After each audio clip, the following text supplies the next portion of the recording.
ಕೊಳ್ಳೇಗಾಲ ತಾಲೂಕು ಕಾವೇರಿ ಪ್ರವಾಹ ಪೀಡಿತ ಪ್ರದೇಶಗಳಿಗೆ ಚಾಮರಾಜನಗರ ಜಿಲ್ಲೆ ಉಸ್ತುವಾರಿ ಸಚಿವರಾದ ವೆಂಕಟೇಶ್ ಹಾಗೂ ಕೃಷ್ಣ ಬೈರೇಗೌಡರು ಪ್ರವಾಸ ಮಾಡಿದ ನಂತರ ಅಲ್ಲಿನ ಪ್ರದೇಶಗಳನ್ನು ಅಧ್ಯಯನ ಮಾಡಿದ ನಂತರ ಜಿಲ್ಲಾಧಿಕಾರಿಗಳ ಜೊತೆ ಅನೂರು ಕ್ಷೇತ್ರ ಶಾಸಕ ಎಂ.ಆರ್. ಮಂಜುನಾಥ್ ಅವರು ತಮ್ಮ ಕೊಳ್ಳೇಗಾಲ ತಾಲೂಕ್ ಪಂಚಾಯಿತಿ ಕಚೇರಿಯಲ್ಲಿ ವಿವಿಧ ಗ್ರಾಮಗಳ ಮುಖಂಡರುಗಳನ್ನು ಮತ್ತು ಮಹಿಳೆಯರ ಸಮಸ್ಯೆಗಳನ್ನು ಇಲ್ಲಿ ಆಲಿಸಿದರು.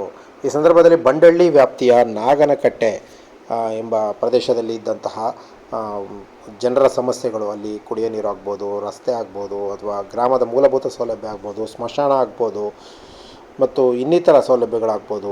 ಹಾಗಾಗಿ ಅವರ ಸಂಬಂಧಪಟ್ಟಂತೆ ಎಲ್ಲ ಮಾಹಿತಿಗಾಗಿ ಅವರು ಬೆಳಗ್ಗೆಯಿಂದ ಸಂಜೆವರೆಗೂ ಶಾಸಕರನ್ನು ಕಾದು ಅವರಿಗೆ ಮನವಿ ಪತ್ರೆಯನ್ನು ನೀಡಿದರು. ಕ್ಷೇತ್ರ ಶಾಸಕ ಅಲ್ಲಿ ಅನೂರು ಕ್ಷೇತ್ರ ಶಾಸಕ ಎಂ.ಆರ್. ಮಂಜುನಾಥ್ ಅವರ ಕಚೇರಿಗೆ ಭೇಟಿ ನೀಡಿದಂತಹ ವಿವಿಧ ಮುಖಂಡರುಗಳು ಅಲ್ಲಿ ಇರುವಂಥ ಸಮಸ್ಯೆಗಳ ಬಗ್ಗೆ ಮತ್ತು ಗ್ರಾಮದ ಸಮಸ್ಯೆಗಳ ಬಗ್ಗೆ ಚರ್ಚೆ ನಡೆಸಿದರು. ಇದೇ ಸಂದರ್ಭದಲ್ಲಿ ಅಧಿಕಾರಿಗಳ ಜೊತೆ ಸುಮಾರು ವಿವಿಧ ಅಧಿಕಾರಿಗಳನ್ನು ಕರೆಸಿಕೊಂಡು ಎಲ್ಲಿನ ಸಮಸ್ಯೆಗಳು ಮತ್ತು ಕಾವೇರಿಯ ಪ್ರವಾಹ ಪೀಡಿತ ಪ್ರದೇಶಗಳು ಸೇರಿದಂತೆ ವಿವಿಧ ಗ್ರಾಮಗಳ ಬಗ್ಗೆ ಚರ್ಚೆ ನಡೆಸಿದರು. ಬಂಡಳ್ಳಿ ವ್ಯಾಪ್ತಿಗೆ ಬರುವಂತಹ ನಾಗರಕಟ್ಟೆ ಗ್ರಾಮದಲ್ಲಿರುವಂತಹ ಮೂಲಭೂತ ಸೌಲಭ್ಯ ಬಹಳ ವರ್ಷಗಳಿಂದ ಅಲ್ಲಿಗೆ ಆಗಿಲ್ಲ. ಹಾಗಾಗಿ ಆ ಜನರಿಗೆ ಏನಾದರೂ ಒಂದಷ್ಟು ಸೌಲಭ್ಯಗಳನ್ನು ಕಲ್ಪಿಸಬೇಕಾ ಎಂಬ ನಿಟ್ಟಿನಲ್ಲಿ ಆ ಜನ ಮನವಿ ಪತ್ರವನ್ನು ನೀಡಿದರು. ಅದರಲ್ಲಿ ವಿಶೇಷವಾಗಿ ಮಹಿಳೆಯರು, ಮಕ್ಕಳು ಸಮೇತ ಬಂದಿದ್ದರು. ಅಲ್ಲಿಗೆ ಆ ಮುಖಂಡರುಗಳು, ಸ್ಥಳೀಯ ಮುಖಂಡರುಗಳು ಸಹ ಬಂದಿದ್ದರು. ಶಾಸಕ ಎಂ.ಆರ್. ಮಂಜುನಾಥ್ ಅವರು ಸ್ಥಳಕ್ಕೆ, ಗ್ರಾಮಕ್ಕೆ ನೇರವಾಗಿ ಭೇಟಿ ಕೊಟ್ಟು ಅಲ್ಲಿ ಏನು ಸಮಸ್ಯೆಗಳಿದೆ ಎಂಬುದನ್ನು ಖುದ್ದಾಗಿ ಅಧ್ಯಯನ ಮಾಡಿದ ನಂತರ ಅಧಿಕಾರಿಗಳು ಮತ್ತು ಸರ್ಕಾರದಿಂದ ಏನಾದರೂ ಹೆಚ್ಚಿನ ಅವಕಾಶಗಳು ಸಿಕ್ಕಿದ್ರೆ ಸೌಲಭ್ಯಗಳನ್ನು ಕಲ್ಪಿಸುವ ನಿಟ್ಟಿನಲ್ಲಿ ತಾನು ಶ್ರಮ ಪಡುವುದಾಗಿ ಮತ್ತು ಪರಿಶ್ರಮ ಪಡುವುದಾಗಿ, ಅದಕ್ಕೆ ಸಂಬಂಧಪಟ್ಟಂಥ ಅಧಿಕಾರಿಗಳ ಜೊತೆ ಚರ್ಚೆ ಮಾಡುವುದಾಗಿ ಶಾಸಕ ಎಂ.ಆರ್. ಮಂಜುನಾಥ್ ಅವರು ಬಂದಿದ್ದಂತಹ, ಭೇಟಿ ಮಾಡಿ ಮನವಿ ಪತ್ರ ನೀಡಿದಂತಹ ಮುಖಂಡರುಗಳು, ಮಹಿಳೆಯರು ಅವರಿಗೆಲ್ಲರಿಗೂ ಕೂಡ ಈ ಮಾಹಿತಿಯನ್ನು ತಿಳಿಸಿದರು.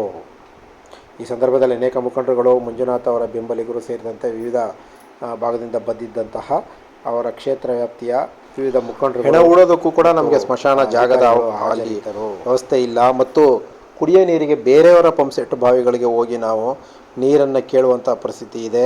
ಈ ಪರಿಸ್ಥಿತಿ ಇವತ್ತು ನೆನ್ನೆ ಮೊನ್ನೆದಲ್ಲ, ಬಹಳ ವರ್ಷಗಳಿಂದಲೂ ಕೂಡ ನಮಗೆ ಈ ಸಮಸ್ಯೆಗಳಿದೆ. ಹಾಗಾಗಿ ಈ ಸಮಸ್ಯೆಯನ್ನು ಬಗೆಹರಿಸುವಲ್ಲಿ ಶಾಸಕರು ಮುಂದಾಗಬೇಕೆಂಬ ಮನವಿಯನ್ನು ನೇರವಾಗಿ ಮಹಿಳೆಯರು ನೇರವಾಗಿ ಶಾಸಕರನ್ನೇ ಮನವಿ ಮಾಡಿದರು.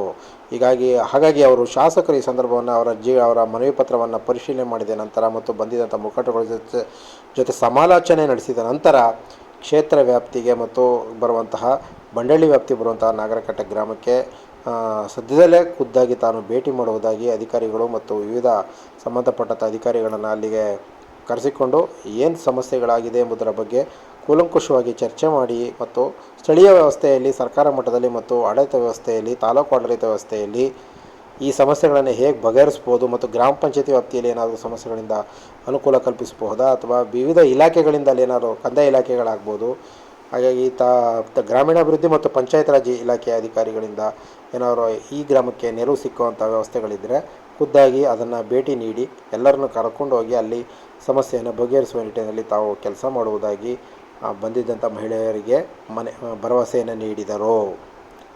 ಈ ಸಂದರ್ಭದಲ್ಲಿ ವಿವಿಧ ಸಂಘಟನೆಗಳ ಮುಖಂಡರುಗಳು ಸೇರಿದಂತೆ ಆ ಸ್ಥಳಕ್ಕೆ ಭೇಟಿ ನೀಡಿದಂತಹ ಶಾಸಕರ ಜೊತೆ ಅನೇಕ ವಿಷಯಗಳನ್ನು ವಿವರವಾಗಿ ಸಮಾಲೋಚನೆ ನಡೆಸಿದರು. ಮತ್ತೊಂದು ಸುದ್ದಿಯೊಂದಿಗೆ ನಿಮ್ಮನ್ನು ಮತ್ತೆ ಭೇಟಿ ಆಗ್ತಿರ್ತೀವಿ. ಅಲ್ಲಿವರೆಗೂ ನಮ್ಮ ಹವಳ ಯೂಟ್ಯೂಬ್ ಚಾನಲ್ನ ನೋಡ್ತಾ ಇರಿ. ಶೇರ್ ಮಾಡಿ, ಲೈಕ್ ಮಾಡಿ, ಕಮೆಂಟ್ ಬಾಕ್ಸಲ್ಲಿ ಕಮೆಂಟ್ ಹಾಕಿ. ನಿಮ್ಗೆ ಇಷ್ಟ ಬಂದವರಿಗೆ ವಿಡಿಯೋಗಳನ್ನು ಶೇರ್ ಮಾಡಿ. ಯಾವ ವಿಡಿಯೋ ಇಷ್ಟ ಆದರೆ ಒಮ್ಮೆ ಸಬ್ಸ್ಕ್ರೈಬ್ ಮಾಡಿ, ಶೇರ್ ಮಾಡಿ ಅಂತ ಹೇಳ್ತಾ ಮತ್ತೊಂದು ಸುದ್ದಿಯೊಂದಿಗೆ ನಿಮ್ಮನ್ನು ಮತ್ತೆ ಭೇಟಿ ಆಗ್ತಿರ್ತೀವಿ. ಎಲ್ರಿಗೂ ಒಳ್ಳೆಯದಾಗಲಿ. ನಮಸ್ಕಾರ.